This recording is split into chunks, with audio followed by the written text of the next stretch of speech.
আজকে দুপুরে রান্না করার জন্য ঘের থেকে এই ভেটকিটা ধরে আনলো। আর আমাদের প্রতিদিনই প্রায় চিংড়ি মাছ থাকে কোনো না কোনো তরকারিতে, কারণ আমাদের ছেলে মেয়ে অন্য কোনো মাছ খেতে চায় না। আর আমাদের আঞ্চলিক ভাষায় এই ভেটকিকে পাতারি মাছ বলি আমরা। আচ্ছা চলেন আজকে আমরা পাতারি রান্না করব, সঙ্গে থাকবেন। ভাজা মাছ কাটতেও ভালো লাগে যখন ঘের থেকে মাছটা ধরে আনে। কাটা শেষ করলাম, এখন ধুয়ে এনে রান্না শুরু করব।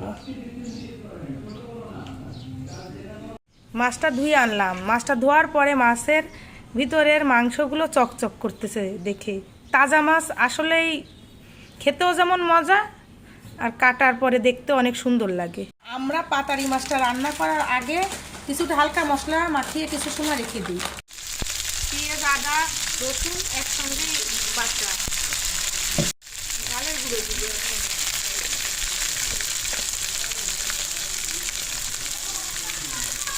জিরার গুঁড়ো, হলুদের গুঁড়ো, পানি দিব। পানি দিয়ে মশলাটা ভালোভাবে কষিয়ে নেব। আর আগে থেকেই মাছটা আমার লবণ একটু বেশি দেওয়া ছিল, লবণটা আর একটু পরে দেবো পরিমাণ মতো। মাছগুলো দিয়ে দিব, মশলা করে রাখা মাছগুলো, মশলা দিয়ে রাখা মাছগুলো তৈরি হয়ে গেছে।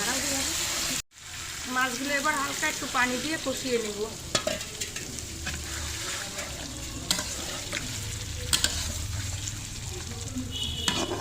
মাছগুলো ভালো করে মশলার সঙ্গে কষিয়ে নেব।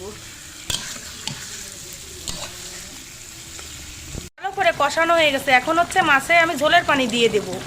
এই এমন পরিমাণ পানি দিব যে আমি বেগুন দিব তো মাছে, সেই বেগুনটা রান্না হয়ে যাবে।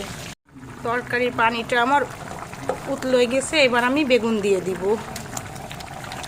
আমাদের এই পাতারি মাছটা বেগুন দিয়ে খেতেই বেশি মজা লাগে। আবার কেউ কেউ এই মাছটা বেগুন দিয়ে কিংবা আপনার ভুনা করেও খায়, কিন্তু আমাদের পরিবারে সবাই বেগুন দিয়ে পছন্দ করে এই মাছটা। কে কীভাবে রান্না করেন জানাবেন। তরকারিটা প্রায় হয়ে আসলো, একটু পরেই নামিয়ে সার্ভ করব।